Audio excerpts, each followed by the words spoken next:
Muito boa noite, pessoal. Sejam muito bem-vindos mais uma vez aqui para mais um programa Radar FIS, comigo, Guilherme Carter, e com o Arthur Losnak. E hoje a gente tem o prazer de receber, e aí é o primeiro programa aí da nossa televisão do YouTube que recebe o pessoal da Barigui, nada melhor do que receber o Herculano Aníbal, né? Eu já vou passar a bola para ele aqui, mas antes eu vou pedir para vocês que estiverem assistindo a live ou que vierem assistir, dão, a live não, desculpa, é o programa, não posso falar live aqui, mil perdões aí. Dá uma curtida aqui no vídeo, compartilha com quem tem interesse e subscreve o canal aqui da BMC News para que você tenha interesse em mercado financeiro. Só adiantando aqui, eu tô com o Aníbal e a gente vai aí de novo ter um convidado com anos e anos de experiência, o Aníbal aí, o Herculano, desculpa, chamei pelo seu nome, ele tem mais de 30 anos aí de experiência no mercado financeiro, tá? Ele me deu alguns spoilers aqui antes, a gente estava conversando, mas ele vai falar um pouco mais. E eu vou pedir para você, Herculano, primeiramente agradecer por você ter aceitado esse convite aí, para estar participando. Eu espero que essa seja a primeira de muitas outras programas que você possa participar com a gente. E talvez ali algum momento presencial para a gente se conhecer, e aí você conhecer também o pessoal, é bem legal, tá? Bom, dito isso, eu queria passar a bola para você, Herculano, para você explicar um pouco, não só da Asset da Barigui, mas do grupo como um todo, né? A gente viu já, o grupo, ele é um grupo grande, né? Que tem banco, tem concessionário, enfim, eu vou pedir, eu não vou errar aqui, vou pedir para você mesmo explicar, então eu vou já te dar essa primeira desafio, que é falar um pouco do grupo, falar um pouco também do Herculano, né? São mais de 30 anos aí de experiência no mercado, né? Falar um pouco do seu background e também falar um pouco da gestora, aí entrar um pouco mais na gestora e falar um pouco da diferença, assim, o que o Bari 11, né, o fundo de CRI, enfim, o que ele tem de diferente em relação aos PIAs, né? Qual que é a motivação dele, qual que é o objetivo? Bom, de antemão, novamente, aí, muito obrigado por ter aceitado esse convite e eu passo a palavra para ti. Tá. Guilherme, eu que agradeço a oportunidade, eu gostaria de falar boa noite aí para todos. Eu acho que é importante, quer dizer, o investidor está acompanhando quem é quem aí no mercado, o que cada um faz. E eu diria o seguinte, olha, começando pelo grupo, não é? Barigui, que ele é um grupo que começou com uma concessionária de automóveis, é um grupo do Paraná, atua principalmente Paraná e Santa Catarina com concessionárias, que na década de 90 criou a primeira, hoje tem mais de 60 concessionárias, distribui 14 marcas, já vendeu mais de 800 mil veículos, já teve anos que vendeu 60 mil veículos, tá? Então, é um grupo, de certa forma, conservador, pé no chão, e que tem ido aí atravessando crises e consolidando, vamos falar, o mercado. Principalmente, ele eu acho que é o quarto maior no Brasil e é o líder no Paraná e Santa Catarina, tá? Na mesma época, lá no começo, acho que de 90, criou uma financeira. E aí, naquela época financeira, fazia financiamento dos veículos e, entretanto, acho que depois de uns tempos eles preferiram parar com o financiamento de veículos e hoje todos os veículos são financiados pelos grandes bancos. Quem tiver a melhor taxa faz. A financeira, no meio do caminho, virou banco. Hoje eles têm um banco e estão fazendo um banco digital, mas foram criadas outras empresas, tipo securitizadora, que fez já mais 8 bilhões de CRIs, 6 ou 8 bilhões de CRIs, tem companhia hipotecária, e o Asset, quando eu saí da carreira do mercado financeiro, que eu fiquei no último, fiquei 17 anos na Bram, lá sendo diretor de renda variável, eu me juntei ao grupo para criar o Asset, tá? Então, eles têm todo um histórico, e eu gostaria de falar que eles atuam principalmente em crédito imobiliário, que já tem uma experiência de mais de 15 anos, e consignado. Então, um grupo focado com 2 produtos que eles veem como de baixo risco, tá? Eu gostaria de destacar também que o presidente aí da parte financeira, eu conheci no mercado, ele é o Rodrigo Pinheiro, que ele tinha atuado em Londres, em Madrid, depois ele trabalhou com ações aqui no Brasil, Cellsites, a gente conheceu. Ele, quando ele esteve em Madrid, ele teve a percepção que o mercado imobiliário aqui no Brasil, uma hora ia deslanchar, quando as taxas de juros começassem a cair, e foi o que ocorreu. E eles desde lá de trás, acho que faz mais ou menos uns 15 anos, têm montado uma carteira de crédito imobiliário, que já fizeram mais de 1 bilhão de financiamentos. A gente mostrou lá aqui no nosso prospecto, tem mais de 600 milhões lá dentro da carteira do banco, e gradualmente a gente foi fazer um fundo, tá? Eu me juntei em 2016, a gente demorou para comprar o asset, fazer CVM, fazer Ambima e decidir qual seria o caminho, tá? E o caminho foi para esse fundo, que nós só temos um, de pulverizado e performados, que a gente pode abordar um pouco melhor. Falando um pouco sobre mim, gostaria de destacar o seguinte, que quase a minha vida inteira foi no mercado financeiro. Comecei a primeira coisa como analista de crédito, analista de investimentos, depois fui portfólio manager de ações, e aí fui diretor de renda variável 3 anos e meio no ABN AMRO. Antes eu tinha vindo do Unibanco, onde fiquei 10 anos, e depois, no final, fiquei na Bram, lá durante 17 anos, onde às vezes eu costumo me lembrar olhando o passado. Em 2008, quando era um boom de mercado de ações, a gente chegou a administrar, acho que 10, 12 bilhões de dólares, tá? Então, era um patrimônio grande. Depois também o mercado caiu e os valores também, como o Arthur um pouco antes falou, tem resgate, os mercados também se ajustam nas entradas e saídas. Então, falando um pouco tanto do Grupo Barigui como da gente, é isso. Eu sou economista pela PUC e fiz pós e mestrado Finanças, Administração Financeira pela GV. Então, esse é um pouco da nossa história, se eu posso falar assim. Certo. Boa noite, então, Herculano, boa noite, Guilherme. Acho que você puder comentar um pouco também, Herculano, assim, acho que quais produtos, né, que você também se planeja no futuro oferecer, se vão ficar realmente só parados, né, no Bari 11, né, eu realmente penso em trazer outros produtos para casa. E se você puder também comentar, assim, acho que uma coisa que eu achei bem diferencial de vocês, né, que até comentei antes, né, na nossa conversa, é que realmente tem alguns institucionais que investem no CRI de vocês, né, que é um pouco mais high yield, né, que os mais conservadores, né, mas também não tem a gente não vê muitos institucionais investindo em outros tão agressivos. Então, se puder comentar um pouco da proposta do fundo, né, você falou realmente, né, que você pega mais pulverizado, você pega realmente mais performado também, né, não tem o risco da construção, né, da entrega. Então, se puder comentar um pouco, assim, né, quais produtos você pensa em oferecer e as peculiaridades, né, assim, desse fundo específico, né, assim, como que funciona o dia a dia, vamos dizer assim, né, se a originação vem do grupo, né, se realmente tem uma originação, entre aspas, vamos dizer assim, passiva, ou vocês vão, né, de maneira proativa também, correndo atrás de outros produtos, né, de trazer deal para casa, né? Tá. Acho que tem duas coisas. Entenda o seguinte, acho que valeria aqui colocar o asset, os produtos que vêm para o asset são principalmente os de atacado, ou seja, aquilo que a gente acessa as construtoras, eles têm carteiras e a gente vai lá e compra as carteiras, tá? E o banco, ele faz principalmente home equity, então existe uma certa separação, tá?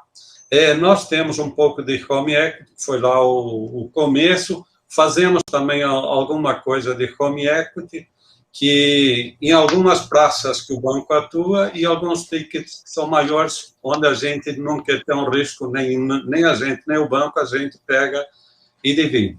Como você colocou, o risco do nosso fundo é muito baixo, tá? São só performados e com coobrigação, tá?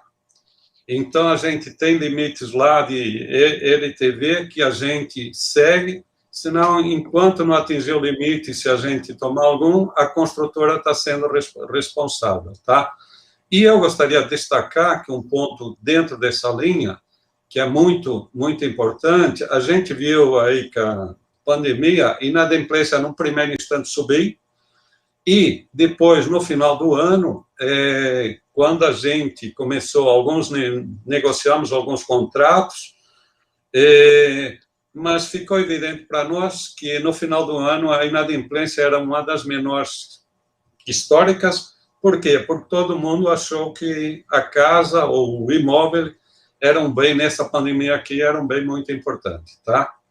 Então, nós temos um montão de regras lá no fundo, temos diversificação regional, temos limites por região, mas eu gostaria de destacar um dos pontos que, se vocês olharem lá o nosso último relatório, 92% dos imóveis que estão na carteira, eram mais de 600, são 92% estão concentrados sul e sudeste, principalmente nas regiões, nas grandes cidades e regiões metropolitanas. Ou seja, nós diríamos que, se precisasse liquidar, aqueles que têm um LTV um pouco maior, acho que tem a garantia da construtora, e os outros, acho que, de certa forma, teriam uma boa liquidez, tá? Então, tem metas, e essas metas, regras, ou metas, e foram, de certa forma, colocadas um pouco também em conjunto com aqueles que está dentro da pergunta que você fez, os institucionais, que foram os primeiros que vamos falar, podia ser o Seed Money lá no começo, que eu posso falar, está aberto isso aí, foi o Credit Suisse, RBR e Capitânia, tá?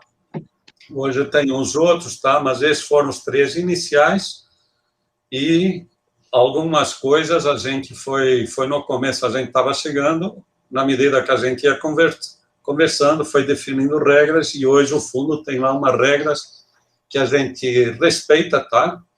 E eu até gosto, a gente andou colocando, e eu acrescento, eu tenho todo um histórico de análise, de analista de investimentos e de crédito, acho que uns 10 anos, e qualquer crédito que vem para o grupo, para o fundo, eu tenho a última palavra. Se eu falar não, ele não vai entrar, tá? Eu não sou parte, depois a gente pode falar do grupo, eu só tenho participação no asset, então, vamos falar, para garantir que tudo segue bonito, vamos falar em compliance, que acho que essa é a palavra, se eu não der o ok, o ativo não entra no fundo. Acho que isso é importante, mas eu destacaria que tanto o presidente quanto, vamos falar, o tesoureiro do banco, eles têm todo um histórico de aprovação de crédito, e eu destacaria aqui que cada apartamento e cada sala é feita uma análise CPF por CPF do comprador, da esposa e das empresas que eles possam ter. Aí vai Serasa, vai Banco Central, vai tudo. Então, como eu coloquei, o risco é pulverizado, e eu não tenho dúvida que o risco nosso é muito baixo, tá? Então, o risco baixo, quando nos comparam com os outros, a taxa da gente vai ter que ser mais baixa, porque o nosso risco é tudo performado, e nós sabemos que tem aí fundos que pagam uma taxa maior, mas tem um montão de coisas que não tem, ainda não são performadas que nem a nossa. Tem gente que faz equity, realmente, tem gente que está um pouco de risco maior. Aí? Tá certo. Você acho que já contou um pouco aí. Diga, Arthur. Você falou alguma coisa? Não, assim, acho que Não, eu falei que realmente tem gente que é um pouco mais de risco, né? Tem gente que faz equity, inclusive, então por isso que também justifica as taxas mais altas, né? Bom, Sem dúvida. Assim, se eu puder comentar um pouco assim, da estratégia quer conversar então, Guilherme, assim, da estratégia da carteira?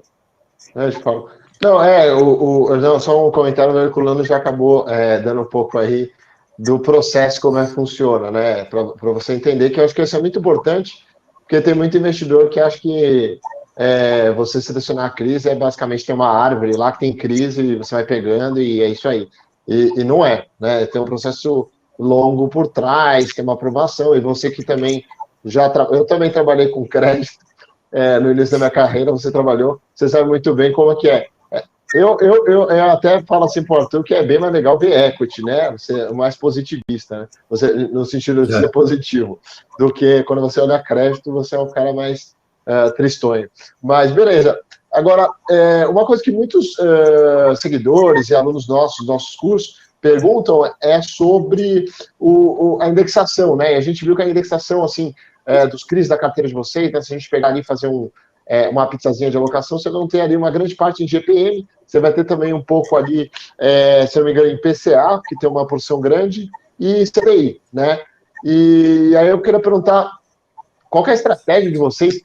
Diversificar isso para chegar a uma pizzazinha de 33, 33, vocês estão pensando em colocar em mais CDI por conta de ter provavelmente um aumento de taxa de juros, já olhando juros futuro? Qual que é o objetivo aí, o alvo das aquisições para agora, a partir de agora, para a Bari? Olha, é interessante a sua pergunta e eu diria para você que espero no final do mês a gente está colocando um CRI pulverizado para baixo e ele é todo em IPCA. Esse CRI vai ter quase 90 milhões de reais que a gente comprou de uma construtora e com isso, a nossa participação, que hoje é de 60% de GP e GPM, ela vai vir para os 45%. E, por outro lado, a participação do IPCA vai subir. Tem também a questão do CDI, e a gente está olhando o futuro. Acho que, como analista, a gente tem que sempre olhar para frente. O CDI, tudo indica que vai começar a subir. A gente está começando a olhar. Mas nós não temos assim, olha, vai ser X% para cá ou para lá. Eu acho que, em função dessa alta do IGPM, a gente está vendo que está vindo muita coisa em IPCA e pouca em IGPM, tá? Porque as coisas vão se moldando a situação, tá? Então, eu diria que ficar mais ou menos aí, vamos falar, este ano, no meio a meio, deve ser alguma coisa que faz todo um sentido. Eu acrescentaria ainda mais uma coisa em relação aos CRIs. Entendam que todos esses CRIs que são depulverizados são feitos dentro de casa. Nós temos toda uma esteira desde a compra até empacotar um CRI.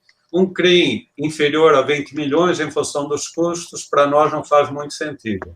Então, esses CRIs, eles vão sendo, como a ideia da gente é ficar até o final, eles vão sendo marcados na curva. Por outro lado, nós, às vezes, também compramos CRIs no mercado. Nós hoje temos 3. Um, acho que é o Pão de Açúcar, acho que é aquele do açaí. Outro é o Supermercado Mateus. E temos um que é o Perini, que a gente recomprou aí, comprou aí no mercado. E esse aí são mercados a mercado. Por quê? Porque se amanhã a gente sair, quem está no fundo não ganha nem perde quem vai entrar e coisa do gênero. Então, é por aí. Só que para colocar isso no fundo, a gente também faz análise de crédito. Vou dar o exemplo do Mateus, que é o mais adequado, que é o grupo lá do Pará, Maranhão, para lá. A gente foi visitar, quando ele estava lançando, foi fazer uma visita lá. Ou seja, antes de comprar, e a gente foi lá, faz uma análise de crédito, não precisa ter um relatório muito grande, mas o que é a empresa, quem é o controlador e quais são os números. A vida inteira fiz análise de empresas, tá? Então, em 3 tempos, a gente consegue ver. Colocamos no papel, vamos no comitê, o comitê decide sim ou não, tá? Mas muitos que aparecem, de cara, a gente já descarta, tá? Então, é feito uma análise, eu acho que a gente tem que trazer para o fundo um risco compatível com aquele do pulverizado. Não vamos pegar uma taxa muito alta com um risco que a gente não gostaria de ter, tá? Então, a gente tem seguido essa linha, estamos vendo outros. Eu gostaria de destacar que nós podemos comprar até 49% fora de CRIs pulverizados agora, porque nós soubemos aí no passado, nós tivemos 2, 3 anos aí de poucos lançamentos das construtoras, não tinham o que comprar. Tá, agora estão começando a aparecer coisas. E eu acrescento também o seguinte, nós compramos diariamente, tem as pessoas que contatam, a área comercial contata a construtora, e se tiver lá 300, 500, 1 milhão de reais, a gente está fazendo um comitê, a gente se reúne e aprova. Só que antes de chegar no comitê, já foi feita toda uma análise daquilo que eu falei no início, a Serasa, a Bacen, o jurídico, todo do investidor. Para dar uma ideia, de cada 10 propostas que a gente recebe, no máximo, a gente aprova entre 2 a 3, ou seja, um número de 25% é um número bem adequado, para se ter uma ideia de quantas a gente descarta, tá? Então, não vamos colocar crédito por colocar, vamos colocar crédito para a gente continuar aqui com aquela inadimplência acima de 180 dias, de 1,4, 1,5, e de 90 dias, 3 e pouco, que eu acho que até hoje nós temos 2 casos aí que a gente está discutindo, que a gente acha que é muito pouco, e eu espero que continue nessa amplitude que está muito bom. Ou seja, o risco da carteira é muito baixo. Certo. Legal. Herculano, assim, olhando para a sua assim, para a proposta do fundo, né? Você puder comentar um pouco assim, né, já que você estrutura, né? Você tem toda história internamente, eventuais taxas, né, vão para o fundo ou não, né? Se você puder comentar um pouco isso, e se você também, uma coisa também que perguntaram para a gente, assim, se você puder também esclarecer, se tem uma obrigação de fazer, né, com a sua securitizadora, ou então realmente é uma questão mais de oportunidade que você acaba fazendo com ela, né? Vamos dizer assim. Eu diria que a questão nem é da oportunidade. Lógico que internamente a gente tem um acompanhamento melhor, tá? Quando tem inadimplência, a turma fala com a gente, aí a gente vê em que nível está, o que pode fazer, e tem também a cobrança interna. Ou seja, nós não estamos esperando 3, 4 prestações vencidas para dar uma ligada para o comprador. Olha, para o que fez o financiamento. Com 2 meses, a gente 1 mês espera, 2 meses já estamos ligando e estamos mandando comunicado para ele para vir falar com a gente e acertar. A gente não quer o imóvel de volta. A gente fez acertos, prolongou dentro daquilo, com toda a correção que tinha, mas o importante fazer dentro de casa, a vantagem é acompanhar muito de perto. Mas eu diria o seguinte, você perguntou das taxas, todas lá, nós temos lá, está lá não sei se é no prospecto, um adendo, que tem tudo caps. Nós não podemos cobrar mais do que ali está definido. Como eu falei, lá atrás, quando a gente foi buscar no mercado os investidores institucionais, nós tivemos que fazer a lição de casa, então tem cap. E eu vou falar uma coisa. Nós temos uma service que checa todos os documentos. E aí, está tudo bonitinho, a gente manda para uma segunda service.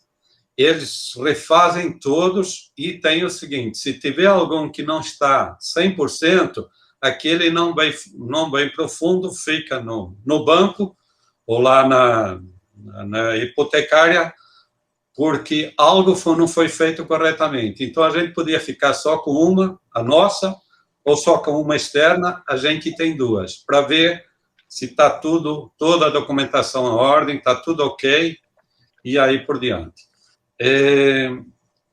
Acho que, de certa forma, é isso, mas nós temos caps, tem as despesas do fundo, que são aquelas, fez a captação em outro, as normais.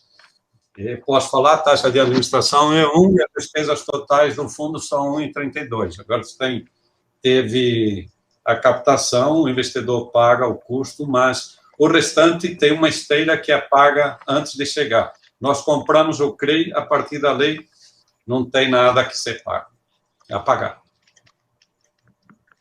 Tá certo.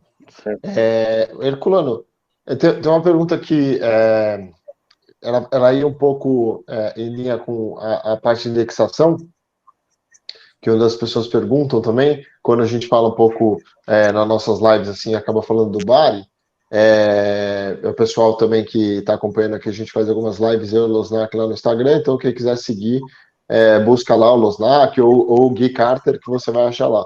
E a gente faz todo domingo, só fazer um merchanzinho aqui, mas em relação à taxa de performance, né? Enfim, o bench, né? A gente vê, são 20% IPCA e quase 60% ou mais 60% em GPM, e a pouca parte em CDI, porém o bench do fundo ainda é CDI mais 1,5. Se vocês pensam ali em, enfim, aliar melhor esse bench, o CDI sempre foi usado, obviamente, só que ele foi muito para baixo, né? Ele sempre foi muito alto, mas agora ele está muito baixo. Então, vocês pensam nisso? E outra pergunta que a gente chegou a escapar é em relação ao capacity, né? Hoje vocês, se eu não me engano, 200 milhões, aí você me corrija se eu estiver errado, de patrimônio. Até onde vocês acham que dá para... Quer dizer, qual que é o capacity aí do fundo de vocês? Eu vou responder de primeira a segunda e depois... Eu acho que esse fundo... Imagina o seguinte, esse fundo para ter 1 bilhão não custa nada, tá? Nós tivemos limites de captação que também nos foram, de certa forma, definidos pelos institucionais, tá? O máximo que a gente podia... Nós temos que ter limite, primeiro, alocado, e depois o máximo que a gente podia fazer era 40% do fundo. Nós hoje temos 228 milhões, agora captamos 240 milhões, tá? Então, dá quase 470. Esse fundo, para ter 1 bilhão, e eu vou explicar, é fácil, tranquilo. 1 bilhão e meio até. Por quê? Porque se fosse só pulverizados, imagina que tem pagamento de 10%, 15% ao ano. Nós estávamos recomprando, repondo mais 100, 150 milhões, tá? Só que hoje nós podemos comprar outro tipo de crime. Então, esse pode ser mais, tá? Vocês tinham me perguntado se a gente pode ter outros produtos. Olha, a gente pensa em ter talvez um outro fundo, sim. Mas eu acho que tem um espaço aqui para crescer. Vamos nos consolidar nesse produto aqui, porque eu acho que a gente tem feito alguma coisa importante para o investidor, que entregue aquilo que a gente se comprometeu ou até um pouco acima, tá? Que eu acho que é isso que é importante. Eu, como gestor a vida inteira de equities, a minha preocupação era sempre com a performance. E aqui, eu lá na Barigui, no Bari, eu sempre defendo isso, tá? Se a gente entregar performance, o investidor vai vir e vai te apoiar novamente, tá? Então, eu vejo esse fundo de 1 até 1,5, acho que tranquilo, tá? Porque hoje nós podemos comprar outro tipo de CRI. E, em relação ao benchmark, veja, eu vou te falar um pouco do histórico, que lá atrás a gente estava pensando no IMA-B, acho que sim. E os próprios institucionais chegaram para nós, isso quando estávamos criando o fundo, ou logo que criamos, eu não me lembro, a lei, eles falaram, olha, acho que talvez seja melhor colocar o CDI. E a gente foi para o CDI, mas nós não queremos CDI careca, vamos falar. Aí nós colocamos CDI mais 1,5. Vai para cá, vai para lá, vai para cá, e fizemos isso. Eu acho que, falando um pouco de histórico, fazendo analogia com a Bolsa, todo mundo reclama do Ibovespa. Mas o Ibovespa, de certa forma, o Arthur conhece muito bem, é o que representa a Bolsa.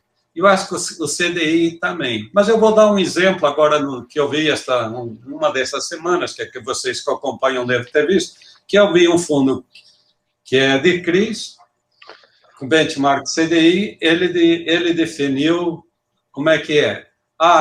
Como as taxas estão baixas entre CDI e 4,5, que eles definiram, dos dois o maior. Olha, se a taxa subir agora para 2,5 e mais 1,5 nosso, nós estamos com 4. Se a taxa tivesse 12 e nós estivéssemos com 10. Então, eu acho que é o momento. Eu não gosto de ir, parece que dá a impressão, troca o benchmark para tentar ganhar algum. Não.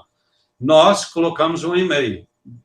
Vale a pena pensar nisso aí na frente? Eu acho que não descartamos, mas nós estamos aqui focados numa coisa, na captação, porque eu vou falar para vocês que deu trabalho, embora o investidor veio em bloco para a gente, trouxe dinheiro que a gente, infelizmente, não conseguiu atender na amplitude que isso, chegou quase a 1 bi, não é? Mas a vida é como ela é. Então, eu diria para você, CDI mais 1,5 tem um delta. Olha, hoje, para você está comprando carteiras a 100... Ontem eu vi um CRI a 13,70 mais IPCA. Eu vi um a 4,70, 4,80. Olha, eu penso o seguinte, olho para frente, as taxas de juros vão subir, esse vai ter que ser marcado a mercado. Então, a gente tem que tomar cuidado. 2,5 mais 1, nós temos um delta e isso veio dos institucionais. Então, a gente pode repensar na frente? Eu acho que até pode, mas nós temos já um delta aí que nos faz trabalhar acima da média. E nós sempre queremos entregar mais, tá? Então, vamos acompanhar. Eu não te falo nem que sim, nem que não. Pegando então a proposta da carteira, né, Herculano, você olhando para depois dessa emissão dessa oferta, como você comentou, realmente foi bem sucedida, né, realmente foi uma boa demanda. Você puder comentar um pouco assim, né, que vocês têm bastante fundo imobiliário na carteira, assim, então você pode contar um pouco assim do racional de alocação deles e se é uma coisa mais, vamos dizer assim, temporal, né, enquanto você não aloca em algum CRI, né, realmente de vocês, ou então realmente é uma ideia que vocês pensam de deixar uma parte estrutural lá dentro? Não, eu acho que ali foi no momento que acho que a gente estava fazendo um CRI e esse CRI também demorou e a gente alocou. Entenda que o que está em cash tem que ficar em LFT. E LFT, do jeito que está, remunera muito baixo, tá? Enquanto você não aloca. E eu diria que hoje nós devemos estar lá com uns 7%, tá? E, aliás, nós estávamos com 7 aí no último relatório. Agora isso vai cair 3,5%. Nós temos reduzido isso. Nós já estamos comprados com esse CRI que eu falei para vocês. Nós já temos in-house, que nós vamos comprando e depois vamos fazer o CRI, que deve sair logo no mês que vem também, de mais uns 50 milhões. Mas eu diria que é mais uma questão momentânea do que propriamente a gente ficar alocado. Lógico que, na medida que você vai ter dinheiro, vai ter um volume maior de dinheiro, ficar lá com uma participação, mas eu não gostaria de ter mais de 100%, não. Só que, no momento lá, a gente não tinha e a gente foi obrigado a fazer alguma coisa, tá? Eu vejo agora dos 240, eu diria que para você 150, 140, 160, a gente está mais ou menos, vamos falar, dentro de casa para a gente fazer isso até o final do mês que vem. Agora, a gente tenta fazer o melhor, tá? Eu hoje tenho diversos que compram nosso, alocam diversos fundos que alocam no nosso e a gente pode fazer alguma coisa, mas esse não é o objetivo. Acho que o objetivo nosso é a gente ser especializado em pulverizado, ter a maior parte, só que nós estamos passando por uma época de poucas construtoras oferecendo, tá?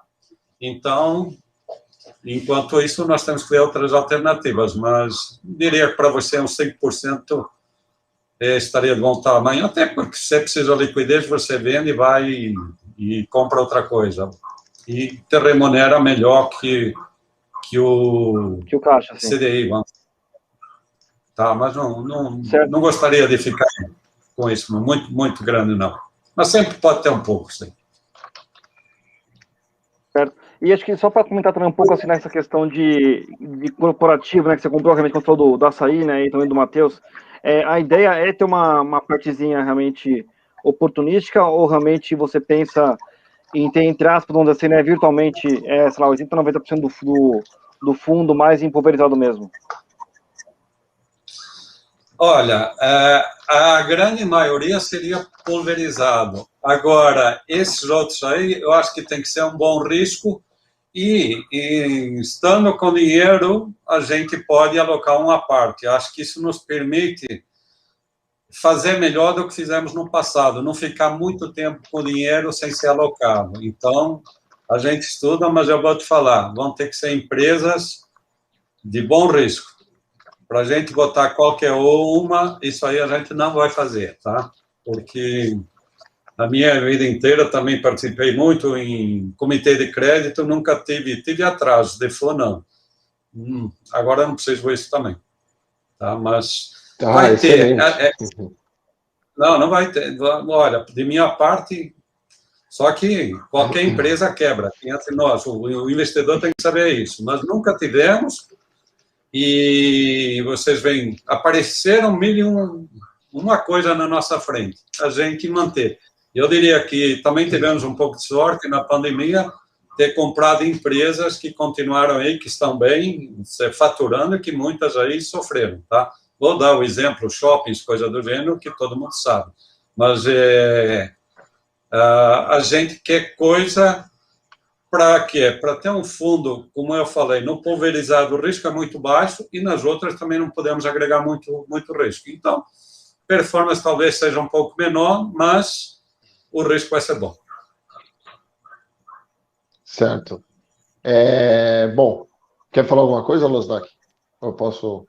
Não, acho que você puder comentar, assim, o Ecolance, acho que realmente você comprou um CRI grande, né, realmente, né, que é 78 milhões de reais, você falou que também vai trazer outro CRI grande também para a carteira, né, e na prática o fundo fica desenquadrado, né, que é só os 10% na CVM, então você pensa realmente em fazer novas ofertas, né, para diluir esses fundos, né, e eles virarem, entre aspas, 10% da carteira, né, ou então realmente você pensa em vender uma parte, uma tranche deles, né, qual que é a sua visão, assim, em termos de, entre aspas, de fazer uma adequação à CVM, né? Fazer um enquadramento, né, em relação às regras da CVM.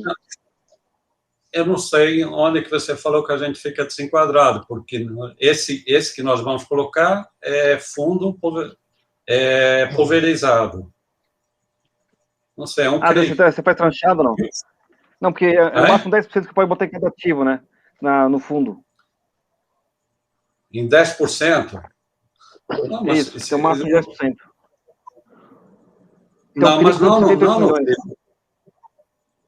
Não, mas a gente aí podia fazer 2, 3 CRIs. Eu acho que no CRI, acho que não se aplica. Você faz tranchado. Tá bom, você faz tranchado. Acho que você faz tranchado, então, para poder passar essa regra. Vai ser e eu acho que não... Desculpa, Arthur, me permite. Vai ser um CRI, a princípio, está tudo programado para sair, mas eu acho que para esse tipo de CRI não se aplica essa outra questão, para o CRI pulverizado. Posso estar enganado, e eu precisaria checar, mas acho que não, senão nós não estaríamos fazendo. Tá, eu acho que para os outros pode ser, mas para esse não. Para os pulverizados não, porque o objetivo nosso é pulverizar. Certo. Beleza. Eu ia fazer uma pergunta aqui, você comentou várias vezes, Herculano, sobre o processo de crédito, etc. e tal. Eu queria entender um pouco da originação, como é que funciona com vocês, né? Você comentou também que vem muita coisa do banco, né? Então, obviamente, mas e qual que é o processo de investimento aí de vocês, né? O comitê e tal, se você puder, assim, dar um geral só porque a gente tem muito aluno e o pessoal acha que é uma coisa rápida, às vezes cobra muita rapidez do gestor, mas geralmente tem um tempo ideal. Não pode ser tão muito rápido, porque às vezes pode estar fazendo qualquer coisa, não pode ser muito devagar também para não ficar com dinheiro em caixa. Então, como é que funciona se você puder comentar aí, de maneira geral, o processo dentro ali da Bari Asset? Olha, imagina que começas comprando um crédito, esse crédito está vindo para dentro, não do asset no primeiro instante, ele vai para dentro do banco, vamos falar assim. Então, hoje, me apresentaram hoje um negócio de 2 milhões. A gente pode fazer o comitê amanhã, a gente aprova esse comitê, isso vai demorar, eu vou aqui projetar no mínimo uns 3 meses, tá?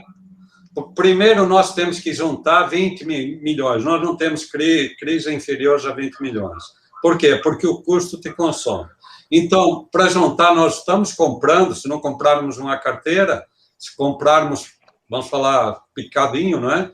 Vamos juntando, tem o warehouse, que tem lá, o banco nos dá um crédito, lógico que ele, durante o período que está lá, fica com retorno, e, na medida que tem um pacote em torno de entre 20 e 30 milhões, nós vamos fazer um crédito. Esse crédito tem que passar pela nossa service e pela outra, e depois é que vem.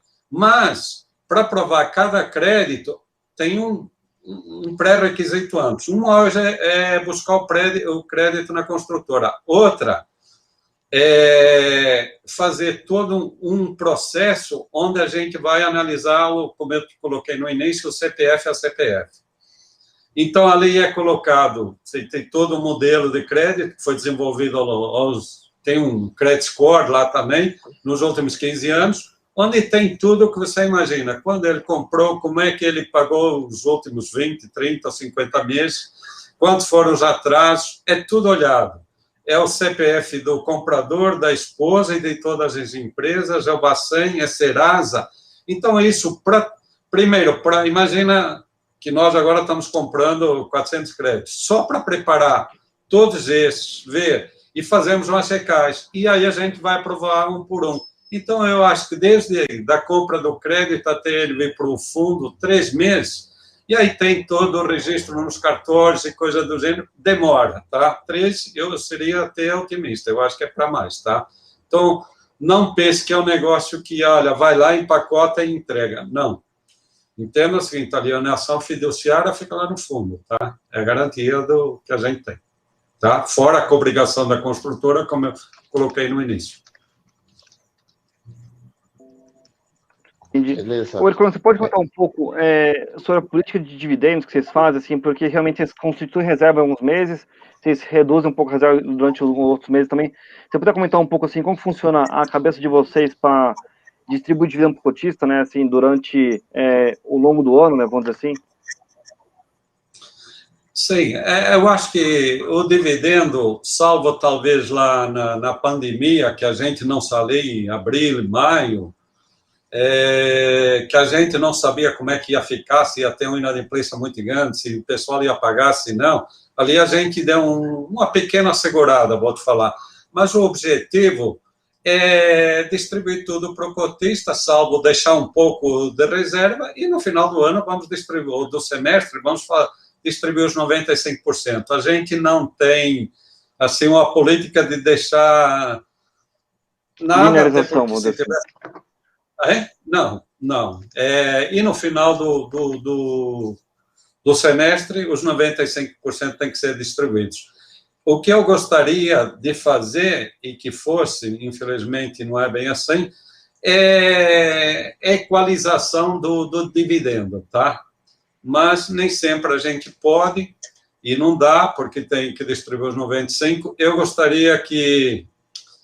Não vou falar que são aqueles monoativos que distribuem aquilo, corrigem uma vez por ano, não é o nosso caso, mas para o investidor que está procurando yield, que está procurando renda, eu acho que um dividendo que é razoavelmente estável me parece uma boa ideia, tá? Entretanto, nem sempre dá para fazer, mas o nosso objetivo é ser estável e cumprir aquilo 95 no final de cada semestre.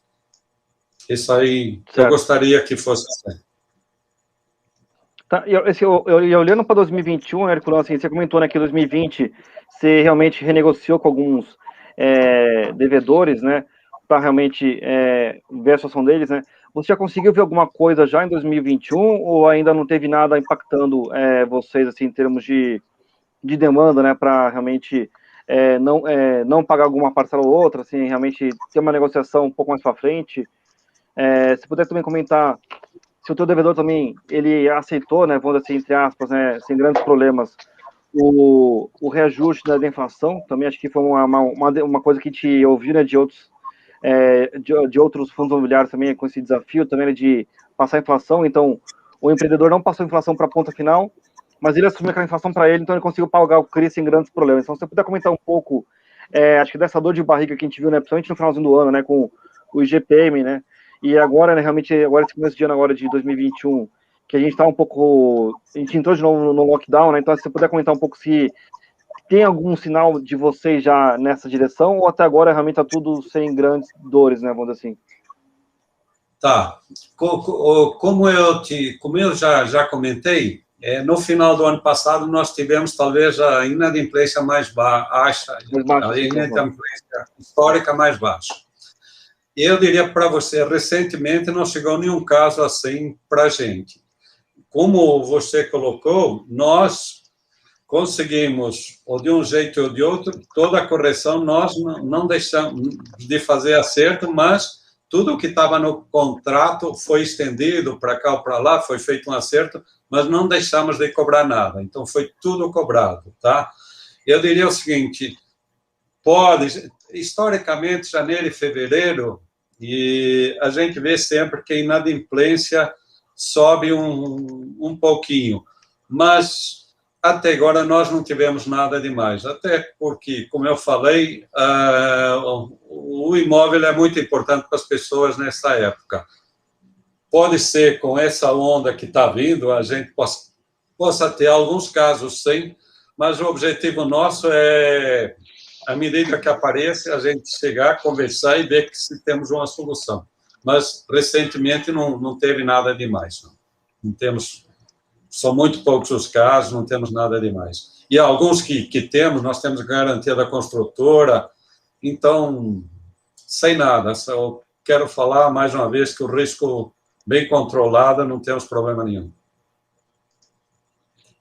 Certo. E você comentou realmente, né, no comecinho, que está um pouco mais difícil de você realmente achar, né, vamos dizer assim, acho que empreendimentos para poder realmente securitizar um CRI. O que você está procurando agora, Herculano, assim, é ativos, né, vamos dizer assim, né, com produtos, né, com uma duration mais longa da carteira de vocês, né, porque realmente a duration de vocês não é muito longa, não, mas também que o prazo de vocês é muito longo. Então, se puder comentar um pouco, acho que do tipo que vocês estão procurando, tem interesse em colocar no fundo, né? Você comentou, né, que vai tirar um pouco do IGPM, né, em termos de porcentagem, vai aumentar o peso do IPCA. E agora, se puder comentar um pouco da duration, né, também do prazo da carteira que vai entrar nova no fundo, assim, vocês estão conseguindo ter uma duration maior, porque realmente, como você falou, assim, a ideia é realmente permanecer no fundo até o vencimento, assim, quanto maior a taxa, né, e realmente maior o prazo, melhor. Então, se puder comentar, acho que de maneira geral isso, né, acho que assim, qual que é o perfil, vamos dizer assim, da carteira de vocês assim, para frente, né? Olha, eu gostaria que tivéssemos uma duration maior, mas essa carteira, acho que, se eu te falar da duration em torno de 4 anos, não me lembro o número correto, mas é mais ou menos isso. Eu acho que nós não estamos procurando assim muito longo, porque eu acho que, neste instante, eu vejo que as taxas vão subir. Ontem mesmo, anteontem, esta semana, passou pela nossa mão um CRI de uma empresa top, primeira linha, que eu aprovaria assim, e só que aquilo que eu comentei, 13,70, vale a pena? Eu acho que é melhor esperar um pouco, porque eu acho que isso aí na frente pode ter outra taxa um pouco melhor.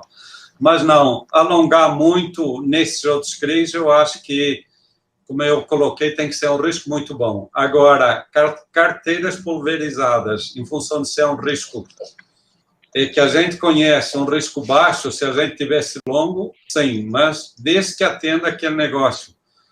LTV com 80%, com obrigação da construtora, aí a gente, fazendo a nossa avaliação de crédito, nós colocaríamos e a gente gostaria, sim, para ter, esticar por um longo tempo, mas não é bem assim. Eu acho que aí, um pouco mais na frente, vai muito lançamento já de 2 anos atrás, vão começar a chegar aqui no mercado e a gente vai começar a ter mais oportunidades. Aparece uma coisa ou outra e a gente vai colocando para dentro. Falei, nós já temos 50 milhões, só que temos talvez 30 já ok, com tudo, já foram no cartório registrados, acabado de registrar, estamos preparando para o mês que vem.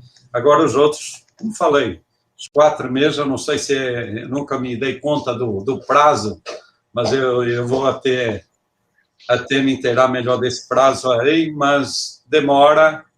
E, infelizmente, o nosso duration não é tão grande. Eu não vou te falar o do fundo como um todo, porque não tenho na cabeça. Agora, dessa carteira, eu acho que em torno de 4 anos só. Tá certo. Bom, Arthur, você tem mais alguma pergunta para fazer para o Herculano ou a gente pode encerrar? Bom, Herculano, acho que a nossa monte de perguntas, acho que já foram sanadas. Eu queria mais aqui agradecer pela sua participação, né? E não vou fazer um convite de novo, mas eu espero que possamos falar aí novamente durante esse ano. Quem sabe aí, talvez ali também presencialmente. E aí você conhece lá, a gente se conhece pessoalmente. Seria melhor. Presencial seria melhor. Se Deus quiser, vamos chegar lá. Vamos chegar lá. Mas eu queria agradecer o pessoal que também acompanhou aqui o nosso bate-papo, para também subscrever aqui o canal da BMC Team, se você quer saber mais, não só de fundos imobiliários, mas de ações, de fundos 555, ou fundos offshore, ou qualquer investimento, a BMC News, ela cobre, e a gente tem esse programa toda quinta-feira aqui às 19, tá? Então eu queria agradecer mais uma vez o Herculano, queria agradecer o Arthur também e a todos aí os ouvintes, tá? Eu agradeço a oportunidade que vocês nos deram, estou à disposição aí, aqui, como eu falei, já na época que eu era portfólio manager de ações, eu não estava toda hora na imprensa, que acho que não faz muito sentido, mas vamos ter outras oportunidades aí na frente e espero que seja numa mesa redonda onde a gente esteja tete a tete para a gente poder conversar assim mais francamente. Mas, como eu tenho um genro que cuida da UTI aqui nas clínicas, eu vou falar para vocês, se cuidem que a coisa está feia, tá? Muito feia. Certo, muito obrigado, então, Herculano, obrigado, Guilherme, também. Estamos falando, então. E se precisarem de alguma coisa, tem meu contato, fiquem à vontade, tá? Boa noite a todos e obrigado, viu? Bom. Tchau, tchau.